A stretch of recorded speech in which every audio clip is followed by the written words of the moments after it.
Welcome, my name is Pawlet Brookes and I'm the CEO and Artistic Director of Serendipity Institute for Black Arts and Heritage. I'm working in partnership with the Curve Theatre and we've been, over the last couple of years, working on the production Mountaintop. Just to kick off, I'd just like to say if you two could just introduce yourselves and tell us about a little bit more about yourself, what your roles are within the production of Mountaintop. Hi, my name is Justina Kehinde. I'm an actor and I'm playing the role of Kehinde in the Mountaintop. Hey, I'm Strasser-King and I'm playing the role of Dr. Martin Luther King in the Mountaintop. Okay, so if people have never seen Mountaintop before, what would be their expectations? What do they expect from this story and this production? Well, the Mountaintop explores the final night of Martin Luther King's life before his assassination. And I suppose you might be expecting to engage with Dr. Martin Luther King, the man, and his great speeches and his role in the civil rights movement, and you will get that, but you'll also get another side to him too. Yeah. And what's that side then, Ray? Yeah, so the play kind of takes place after the Mountaintop speech, and there is a back and forth between Dr. Martin Luther King and this maid that is more than what she might appear on the surface, and you do get to see, just because of their relationship and just because how she is with him, you get to see that human side of him, maybe a little bit more of a flawed side that we don't normally tend to see. So it is a very interesting take on Dr. Martin Luther King, because we are used to, especially in the black culture, or just people in general, I think just see him as this like perfect, which he did amazing things. He was perfect in many a way, but he was also human as well. He was also a man, a flawed man. So, yeah. So we see him as a man, and last time, in terms of getting that across, it was in a stage reading to celebrate the 60th anniversary of the speech, you know, I Have a Dream. So for those that have not seen it before, what's going to be different this time? Well, first of all, we won't have the scripts in hand. And yeah, I think this time around we'll be able to sit in the characters a lot more, just because although in the staged reading, as you say, a lot of the time we didn't have the scripts, just because of how we work and just because of the play itself. It lends itself to you need to be off script really, just to see that bounce between the characters and that real relationship. So for the performed read, we didn't have the script that much. But yeah, this time around we are going to sit in the characters a lot more. And we've got a little bit more time this time around as well to actually get around the script and these amazing characters, because although obviously the central part of it is Martin Luther King, you think of it, and you know, audiences are going to come for that reason, but this Kehinde character she is everything and more. I think also just the difference between a staged reading and the full production. Nathan Powell, our director, unfortunately can't be with us today, but I suppose it will just give him more time to play with the text from a creative perspective. So play with the play is set within the Lorraine Motel, which is where Martin Luther King spent his last night. And that gives a particular setting to the play, but I'm sure creatively there's just so much more he wants to play with the textures of the world. We'll have a proper sound designer and lighting design, and also like movement and thinking about, you know, as actors, that process of embodying your character, not just, you know, like we know King's speeches and you can work on text. Katori Hall's written a wonderful play, but something happens when you start to find and make those people real. And so I guess we'll have the time to think about physicality as well as the performative elements of the play as well. And how do you think the audiences are going to respond to, because we've taken it up a notch now and you had a good response, so how do you think the audiences are going to respond to this next stage in the evolution of Mountaintop? I hope I mean, the play is such that you can't help but laugh and gasp and be moved emotionally. And I think with a more elevated production of it, hopefully the audience will be totally subsumed into the world, and they won't be distracted by a script or by like a studio space, and they will just fall in. And I think once an audience are totally immersed in a story, you can take them anywhere and you can change them in so many powerful ways. That's what I'm hoping for, at least. Yeah, I would agree. I think the play goes on so many different. Sorry, I'm laughing because I'm thinking about parts of the play. I don't want to spoil it though. The play goes on such a journey, such a roller coaster, and such a roller coaster of emotion, especially for Dr. King.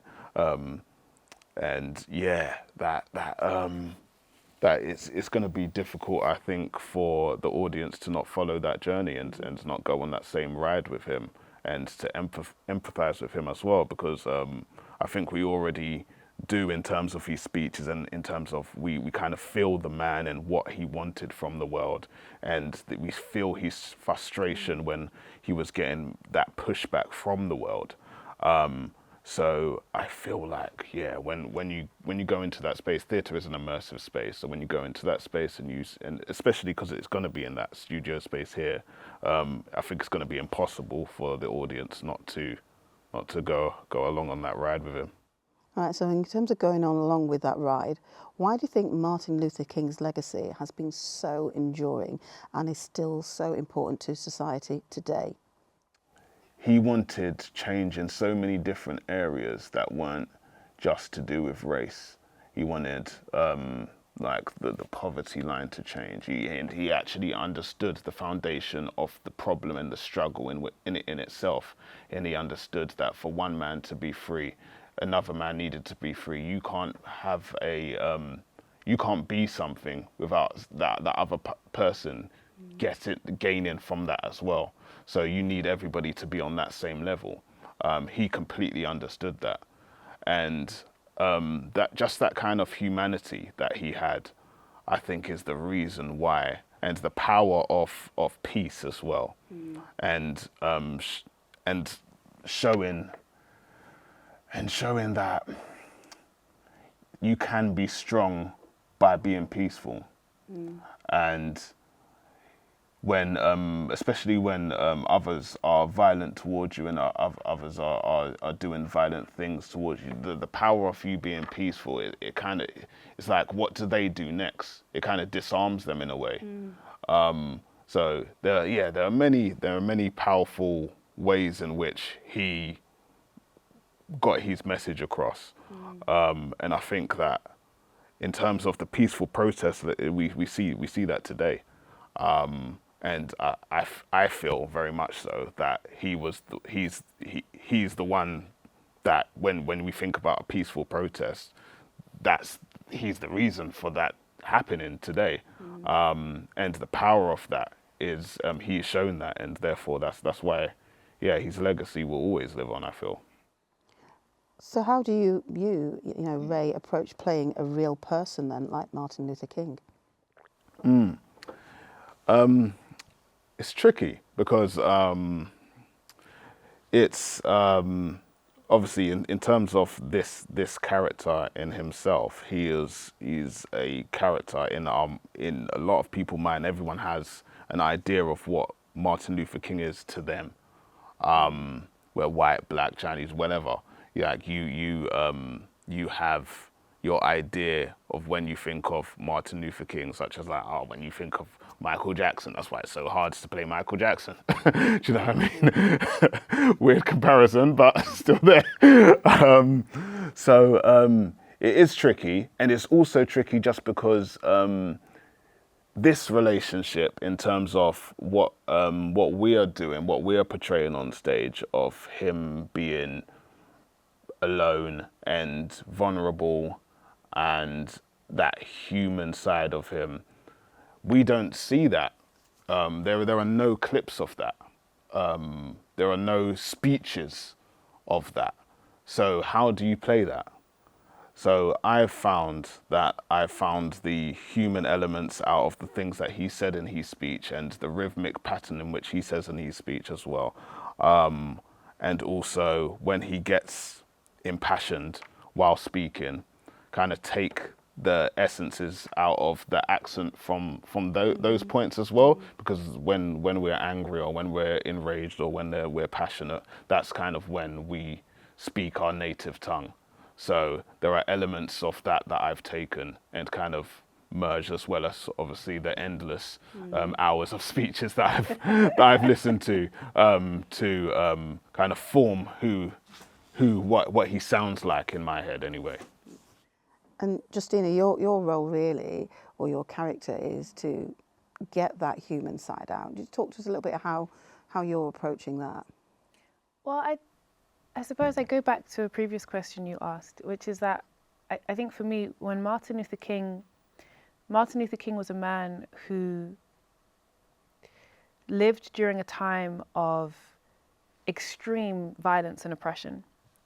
Segregation was the law across the United States of America, and Black people, but also other minoritized people groups, were facing violence under the rule of the law and were not able to exercise their freedoms, their dignities, and their right to life.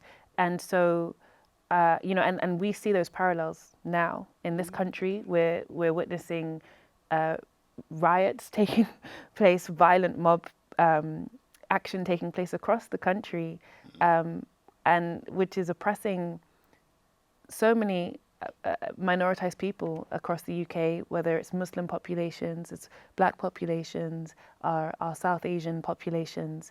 And so I think in terms of the relevance of this play, it's so relevant now to understand how do you navigate a situation, a social and political time like this.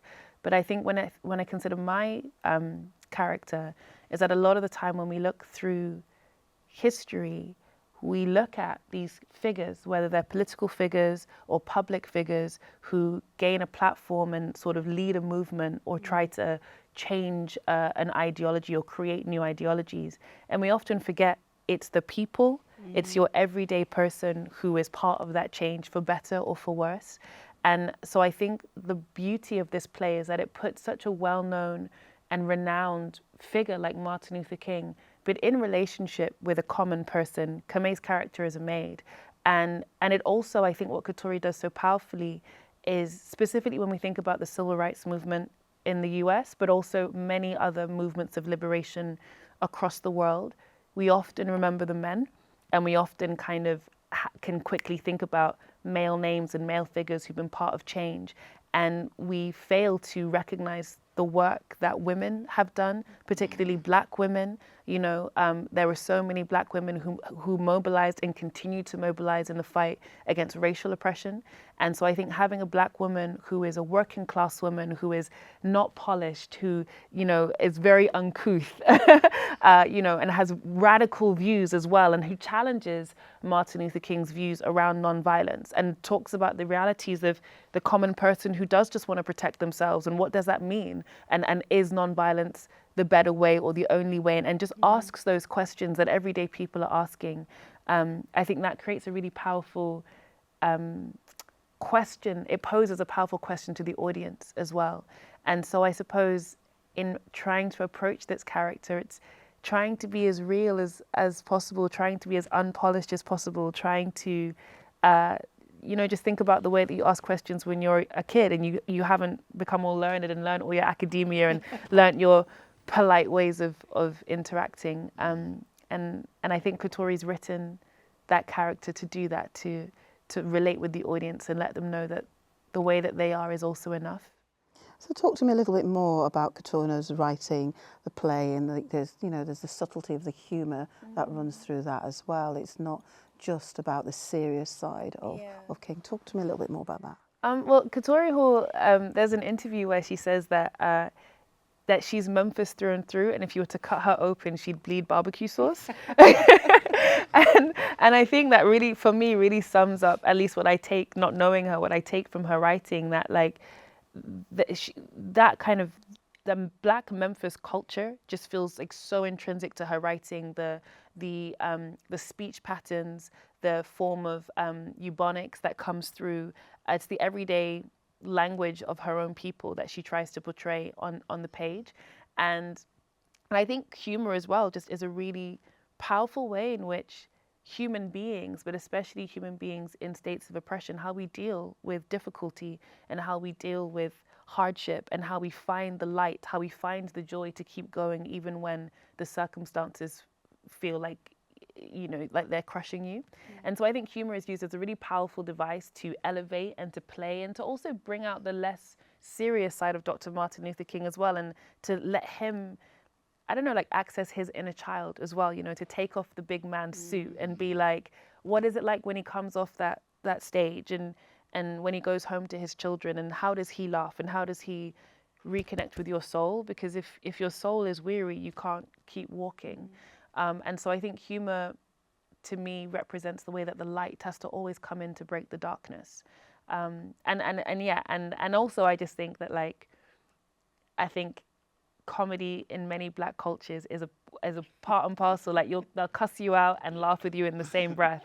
I think it's part of how we connect as well. And it's so lovely how easily it sits in this world. Do you have a favourite moment in the play that you can't wait to perform again, or is there a little nugget in there that you want to share?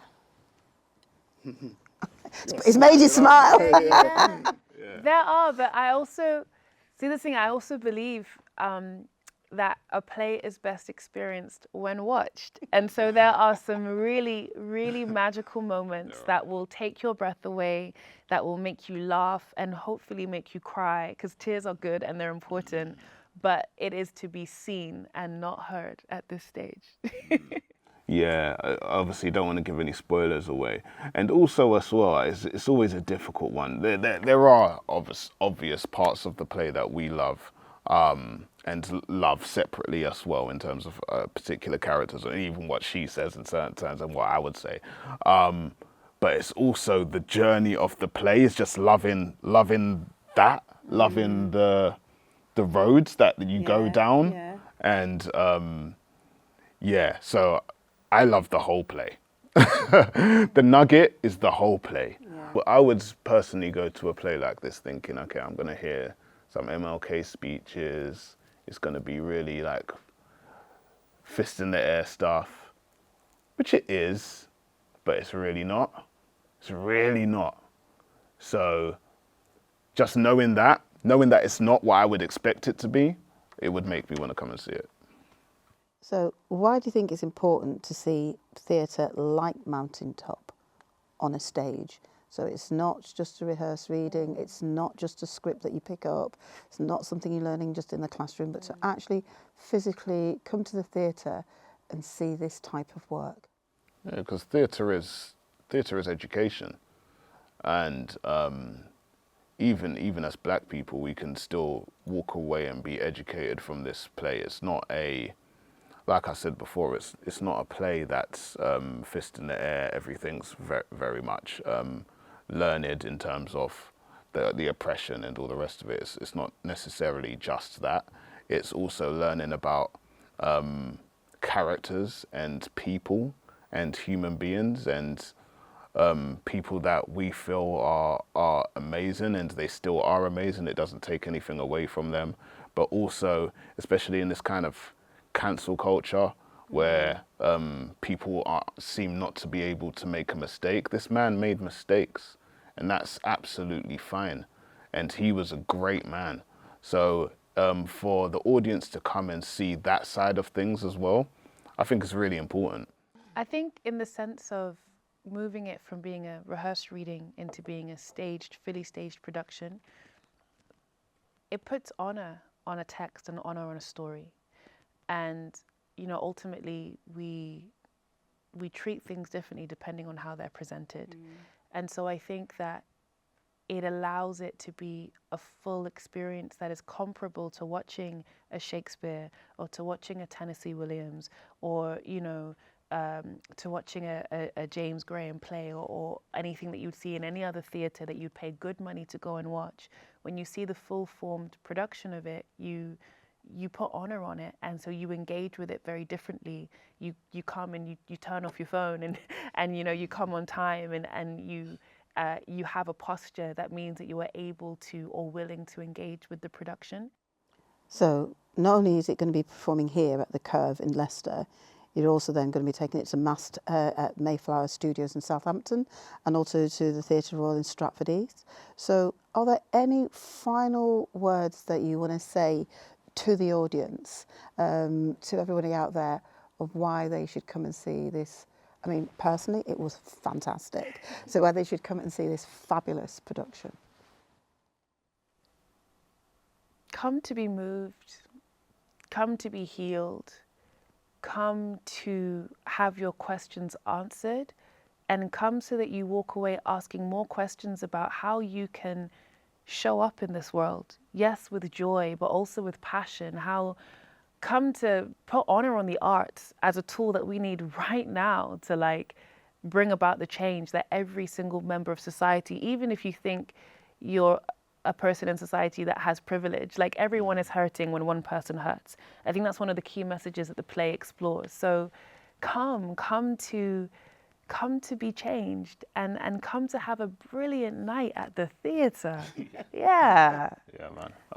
Yeah, man. Come to grab the baton, pass it on. Come to enjoy. It's a great night out. And it's gonna be, it's just gonna be amazing. I think the room's gonna be electric. You're gonna see and hear things that are just gonna move you in so many different ways, make you laugh, make you cry. And as Justina says, no matter what walk of life you're coming from, I think anyone can really get their teeth into this and be immersed by this and just be taken away.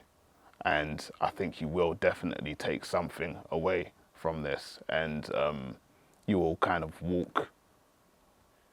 When I go to theatre, it's hard for me not to take things away from it. It's hard for me not to walk away and move differently. And I think any kind of steps you're going to take after seeing this are only going to be positive. Justina, Ray, thank you so much. Thank you.